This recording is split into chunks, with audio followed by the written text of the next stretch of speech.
तो हेलो दोस्तों, स्वागत है आपके इस बहुत ही खास वीडियो में, है ना। तो जिसमें आज हम आपके लिए दूसरा मैथमेटिकल टूल लेके आए हैं जिसका नाम है इंटीग्रेशन। ओके, सो इससे पहले आप लोगों ने देखा था कि डिफरेंशिएशन की वीडियो, है ना। अगर आप लोगों ने नहीं भी देखी उसकी लिंक आपको नीचे डिस्क्रिप्शन बॉक्स में मिल जाएगी। ओके, आप लोग वहां से जाके उन्हें देख सकते हैं। तो आज हम लोग बात करेंगे इंटीग्रेशन की, है ना। तो जैसा कि आप लोगों को पता है डिफरेंशिएशन, तो डिफरेंशिएशन का ठीक अपोजिट, अगर मैं आपसे कहूं डिफरेंशिएशन का अपोजिट वर्ड इंटीग्रेशन है तो ये गलत नहीं होगा, है ना। यानी कि डिफरेंशिएशन का ठीक अपोजिट टर्म ही इंटीग्रेशन कहलाता है। ओके, इंटीग्रेशन कहलाता है। चलिए, तो फिर हम लोग स्टार्ट करते हैं। इसमें भी हम लोगों को y वर्सेस x ग्राफ से ही काम लेना है ना। ये हमारा y एक्सिस, ये हमारा x एक्सिस। ओके, इसमें हमने y वर्सेस x ग्राफ से काम लेना है। बहुत बढ़िया।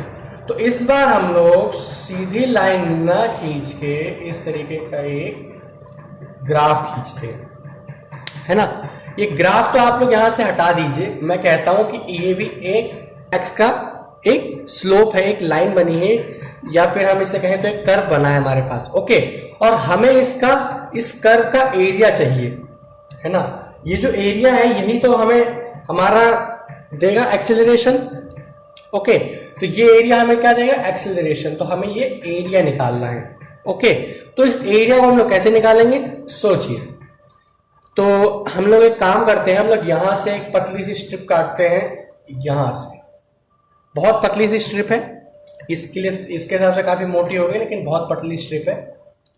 ओके, ठीक है। तो आइए हम लोग कई जगहों से पतली पतली ऐसी ऐसी स्ट्रिप्स काट लेते हैं, कई जगहों से।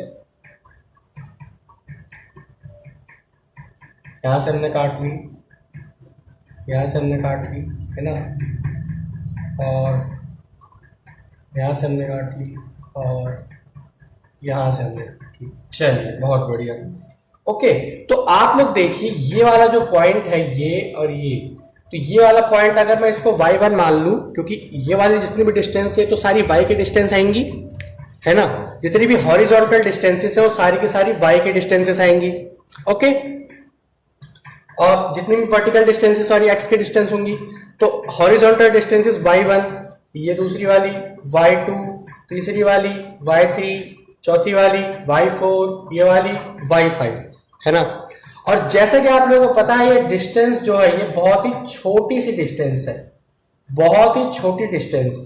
तो हम लोग इसको, ये x की डिस्टेंस है तो हम लोग छोटे डिस्टेंस के लिए फिजिक्स में क्या मानते हैं? dx मानते हैं कि नहीं मानते? तो छोटी डिस्टेंस है तो हम लोग इसको क्या मान लेंगे? dx। क्या मान लेंगे? dx। ठीक है, तो आप लोग देख सकते हैं ये क्या बन रहा है? रेक्टेंगल बन रहा है कि नहीं बन रहा? तो रेक्टेंगल का एरिया क्या होता है? Area of rectangle. Area of rectangle क्या होता है? Length into breadth. तो यहां पे लेंथ कितनी है हमारी? सबसे पहले इसकी निकालते हैं, तो ये हो गया y1 इंटू डी एक्स। दूसरी वाले की निकालेंगे, ये हो जाएगा y2 इंटू डी एक्स, हो जाएगा। तीसरा निकालेंगे तो ये हो जाएगा y3 डी एक्स। चौथा निकालेंगे तो ये हो जाएगा y4 डी एक्स। पांचवा निकालेंगे तो ये हो जाएगा y5 डी एक्स, है ना। तो आप लोग देख सकते हो कि यहां से हम जब इन सब एरिया, सारे एरियाज को निकाल लेंगे, आपस में जोड़ देंगे, तो इस पूरे शील्ड रीजन का हमारे पास एरिया आ जाएगा। आ जाएगा कि नहीं आ जाएगा? तो इस तरीके से एरिया, अगर मैं इसका एक जनरल टर्म बनाऊं तो एरिया ऑफ दिस अगर हम निकालना चाहें एक का, ठीक है, जनरली अगर हम पूछे तो यहां से हमारे पास y की पावर n dx आ जाएगा। अगर हम इनका समेशन कर दें, y की पावर y n dx का समेशन कर दे तो हमारे पास इसका एरिया आ जाएगा। एरिया ऑफ पोर्शन, है ना, एरिया ऑफ पोर्शन हमारे पास ऐसे ही आ जाएगा। ओके, तो yn इसका हम समेशन कर देंगे, ठीक है। और समेशन के हमारे पास लिमिट्स भी हैं। अगर मैं इसमें लिमिट्स लगा देता हूं आपके लिए नहीं तो इस तरीके से हमारे पास सारे के सारे स्ट्रिप्स कटेंगे, तो हम यहां से इसका, अगर आप लिमिट्स लगा दें तो हमारे पास एक आइडिया रहेगा कि इतने से इतने तक है ना। तो समेशन ऑफ y की पावर n dx, तो इसकी लिमिट्स लगेगी n की स्टार्टिंग 1 से ही होगी क्योंकि 0 से तो होगी नहीं, और n की वैल्यू n तक जा सकती है। ओके, इसमें हम ये नहीं कह सकते कितनी स्ट्रिप्स कटेंगी, इसलिए 1 से स्टार्ट करके n तक। ओके, या फिर अगर आप ऐसा ना भी लिखे तो इस तरीके से भी लिख सकते हैं, n1 to n, इस तरीके से भी आप लिख सकते हो इसको। Okay, 1 to n। तो इस तरीके से लिखने के बाद आप लोगों को क्या करना है कि अब आप लोग देख सकते हैं ये छोटा सा जो एरिया बच रहा है, ये जो छोटा सा एरिया बच रहा है, ये जो छोटा सा एरिया बच रहा है ये, ठीक है, मतलब कई सारी जगहों पे हमारे पास इस तरीके छोटे एरिया बच जाएंगे जहां पे कर्व बना हुआ है। हम कर्व से जहां पे भी रेक्टेंगल काटेंगे वहां पे हमारे पास छोटा सा एरिया बच जाएगा। तो इस एरिया को कंज्यूम करने के लिए हम यहां से समेशन का साइन हटाकर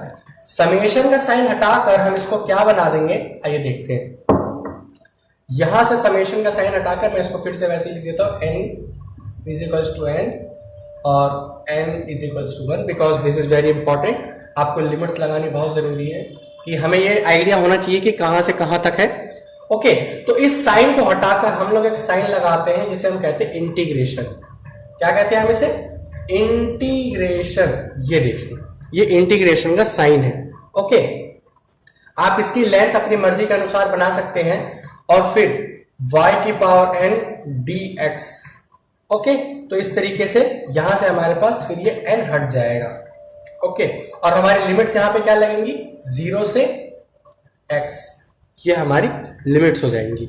ओके, तो इस तरीके से आप इसको सॉल्व कर सकते हैं, या फिर अगर आप ना भी चाहें तो जैसा ये है वैसे ही लिख सकते हो, y की power n, n is equals to 1, n is equals to n।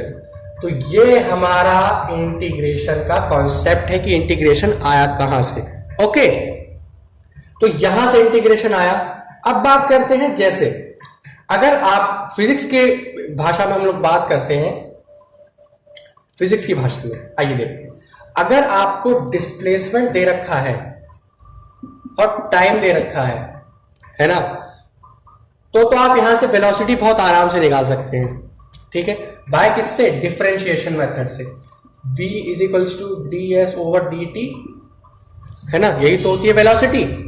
छोटा सा displacement upon small interval of time, this is called velocity.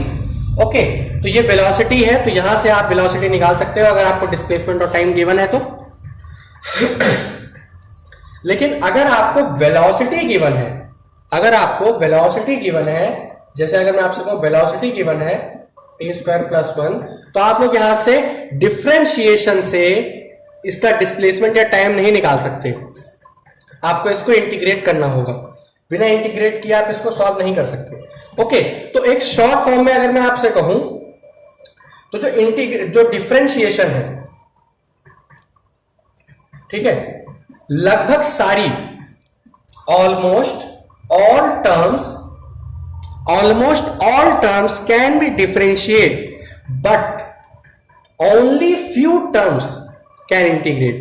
ठीक है, कुछ ही टर्म्स हैं जो इंटीग्रेट हो सकती हैं, और डिफरेंशिएट बहुत सारी टर्म्स हो सकते हैं लेकिन सारी नहीं हो सकती। ठीक है, ऑल नहीं हो सकती, सारी नहीं हो सकती। ठीक है, लेकिन इंटीग्रेट भी कुछ ही हो सकती है, डिफरेंशिएट लगभग सारी हो सकती है। ओके, तो ये बात आपको ध्यान रखनी है।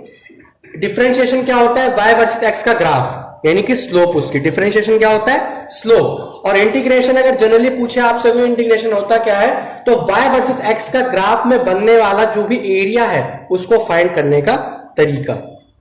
y वर्सेस x ग्राफ के बीच में जो भी एरिया बनता है, ये एरिया निकालने का तरीका ही इंटीग्रेशन कहलाएगा। ओके, जनरली अगर मैं आपसे कहूं तो इस तरीके को हम इंटीग्रेशन कहते हैं। ओके, तो ये था इंटीग्रेशन का छोटा सा कॉन्सेप्ट। ओके, तो चलिए अब हम लोग कुछ क्वेश्चंस पे नजर डालते हैं। ओके, है ना, उससे पहले एक बात करते हैं कि यहां इंटीग्रेशन के दो टाइप्स हैं, 2 टाइप्स ऑफ इंटीग्रेशन। ठीक है, एक तो है इनडेफिनिट और दूसरा है डेफिनिट इंटीग्रेशन, है ना। ठीक है, एक दूसरा है एक इंडेफिनिट और एक डेफिनिट इंटीग्रेशन। ठीक है, तो आइए देखते हैं इन दोनों में क्या अंतर है। तो सबसे पहले हम इनडेफिनेट इंटीग्रेशन करेंगे जिसमें हमारी लिमिट्स नहीं लगी होती, ठीक है। फॉर एग्जाम्पल सबसे पहले हम एक क्वेश्चन ले लेते हैं। हमारे पास एक क्वेश्चन है, क्वेश्चन दे रखा है हमें x की पावर n dx, ठीक है। ये क्वेश्चन अगर आपके पास है इस तरीके का, तो आपको ये क्वेश्चन कैसे करना है आइए मैं आपको बताता हूँ बहुत अच्छे से। बहुत इजी क्वेश्चन है, कैसे करना है आपको ये क्वेश्चन। ओके, देखिए ये इनडेफिनेट इंटीग्रेशन है, ना इसके नीचे लिमिट है ना ऊपर लिमिट है, ठीक है। तो आपको इस तरीके से इसका ऐसे क्वेश्चन को कैसे करना है, जहाँ पे x की पावर n है तो इसको आप इंटीग्रेट करोगे तो ये आपका हो जाएगा x n+1 upon n+1+c। x की पावर n का इंटीग्रेशन ये होता है। फॉर एग्जाम्पल ऐसे आपको दे रखा है x की पावर 5 dx बिना लिमिट्स के। अगर लिमिट्स दे रखी हैं तो आपको उसको सॉल्व करना है, आगे नहीं दे रखी तो आपको प्लस सी जरूर लगाना है, वरना आपका आंसर गलत कर दिया जाएगा। x की पावर 5 x की power 6/6 plus c is the answer. Simple, आपको आंख बंद करके जो भी पावर हो उसको एक प्लस करके उसको उतनी ही पावर से डिवाइड कर देना, बस simply this is your answer, ठीक है। अब अगर मैं इसी क्वेश्चन में लिमिट्स लगा दूं तो यहां से ये c हट जाएगा, लिमिट्स लगा देते हैं हम 0 से 2 की, ठीक है। वैसे 2 के लिए काफी बड़ा हो जाएगा तो हम इसको छोटा कर लेते थोड़ा सा। सो ये 2 हो गया तो ये 3 हो जाएगा और ये 3 हो जाएगा, क्योंकि 2 के लिए यार काफी बड़ा हो जाएगा। अच्छा चलो यार मैं आपके लिए 6 ही कर देता हूँ, इसे छोड़ो 6 कर देते हैं हम इसे। आइए 6 कर देते हैं। लिमिट हमें कहाँ से कहाँ दे रखी है, 0 से 2। तो जब आपको लिमिट्स दे रखी हो, जैसा कि मैंने आपको बताया इनडेफिनिट इंटीग्रेशन में जहां पे आपको लिमिट्स नहीं गिवन होती तो आपको यहाँ पे प्लस सी लगाना होता है, और यहाँ पे लिमिट्स इस बार गिवन है तो यहाँ से आपको प्लस सी हटा के जब यह आंसर आपका आ जाए उसके बाद आपको करना है lower limit minus upper limit minus lower limit, यानी कि 2 की पावर 6 अपॉन 6 माइनस 0 की पावर 6 अपॉन 6 लाइक दिस। यानी कि इस वैल्यू में सबसे पहले आपको 2 रखना है, यानी कि अपर लिमिट रखना है, उसके बाद लोअर लिमिट रखना है, फिर आपस में दोनों को माइनस करना है। सो 2 की पावर 6 कितना हो जाएगा, 2 की पावर 5 64 हो जाएगा यहाँ से ये, ठीक है। 64/6 माइनस 0, क्योंकि ये तो पूरा 0 हो जाएगा। 64 3 32, सो यहाँ से आंसर कितना आ जाएगा 32/3। सो this is your answer of this integration, ठीक है। तो ये आपका है एक डेफिनेट इंटीग्रेशन। इनडेफिनेट अभी मैंने आपको बताया जिसमें लिमिट्स नहीं लगी होती, ठीक है। आइए एक क्वेश्चन और लेते हैं। एक क्वेश्चन आपको डेफिनेट से करना होगा, एक क्वेश्चन आपको इनडेफिनेट से करना होगा। तो आइए देखते हैं हम लोग।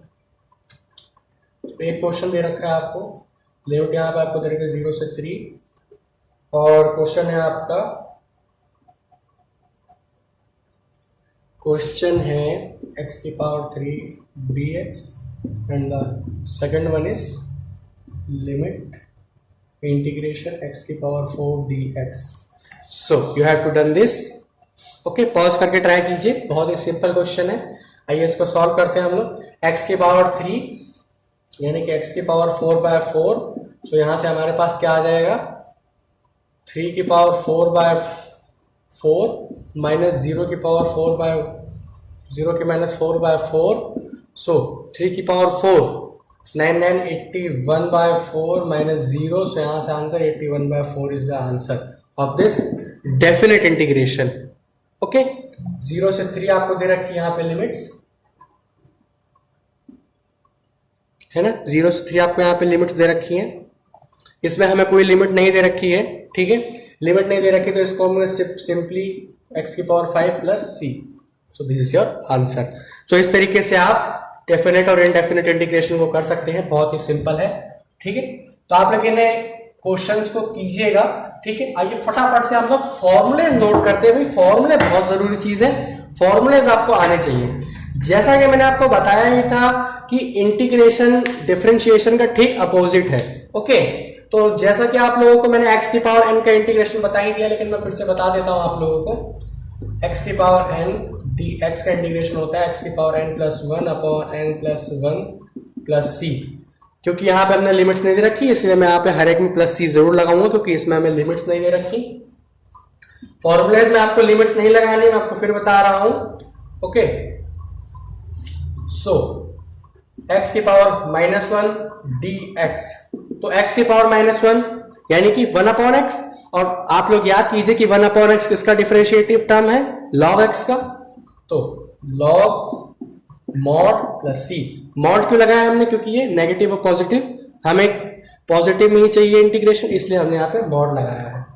ओके, फिर c, फिर हमारे पास है, आइए देखते हैं यहां से फटाफट से हम लोग देखते हैं x dx का डिफरेंशिएशन वही होगा हमारे पास x प्लस सी।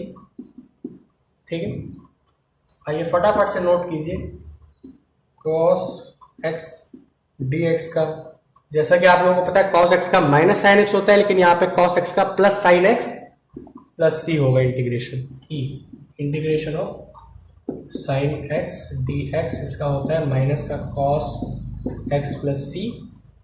ओके, क्योंकि जैसा कि मैंने वहां पे बताया था साइन x का डिफरेंशिएशन cos x होता है, लेकिन यहाँ पे साइन x से इंटीग्रेशन माइनस cos x होता है। e, उसके बाद f sec square x dx का इंटीग्रेशन होगा यहाँ से आपका tangent x plus c f g। Okay, फिर cosec स्क्वायर x dx का इंटीग्रेशन यहां से होगा आपका minus cot x plus c।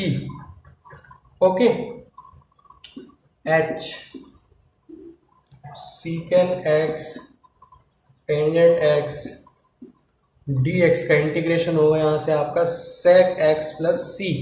तो फटाफट से इन्हें नोट कीजिए, फिर आगे बताते हैं। फटाफट से नोट कीजिए, पॉज करके नोट कीजिए। कर लिया? ओके, चलिए, जैसा कि आप लोगों को पता ही है एच आई है ना, कि ई एक्स का डिफरेंशिएशन, ई की पावर एक्स का डिफरेंशिएशन ई की पावर एक्स होता है, तो ई की पावर एक्स का डिफरेंस इंटीग्रेशन भी ई की पावर एक्स ही होगा, ये चेंज नहीं होता, ये एक एक्सेप्शन केस है, चेंज नहीं होता। ओके, और 1/x का मैंने आपको बता ही दिया, log x होता है, log mod x होता है, याद रखिएगा। और तीसरा a की पावर x, मैंने आपको बोला था a की पावर x का डिफरेंशिएशन होता है a की पावर x log a, है ना, तो इसका इंटीग्रेशन होता है a की power x upon log a plus c, small letter आएगा। ठीक है, तो इस तरीके से सारे के सारे इंटीग्रेशन फॉर्मूलेज आपको याद होने चाहिए। तो मैं आपको फिर से इंटीग्रेशन लिखवा देता हूँ 1/x dx का, जो कि क्या है log mod x plus c। ठीक है, मैं आपको फिर बता रहा हूं कि अगर आप लोगों को फॉर्मूलेज में अगर आपने प्लस सी नहीं डाला, अगर उसमें लिमिट्स नहीं दे रखी, तो अगर आपने प्लस सी नहीं डाला ना तो आपको पूरा आंसर गलत हो जाएगा, तो आप लोग को फिर बाद में बहुत प्रॉब्लम आएगी। तो इसलिए आप लोगों को लिमिट्स अगर दे रखी हैं तो अच्छी बात है, नहीं दे रखी तो आप लोगों को प्लस सी जरूर लगाना है। ओके, तो आज की वीडियो के लिए बस इतना ही। आप लोग सारे फॉर्मूलेज नोट करके याद कर लीजिएगा, अच्छे से रिवाइज करके अच्छे से याद कर लीजिएगा। ओके, फिर अगले क्लास में जब हम अगली वीडियो लेके आएंगे तो उसमें आपके लिए इनसे अच्छे क्वेश्चंस लेके आएंगे। ओके, तो पढ़ाई करते रहिए। All the very best.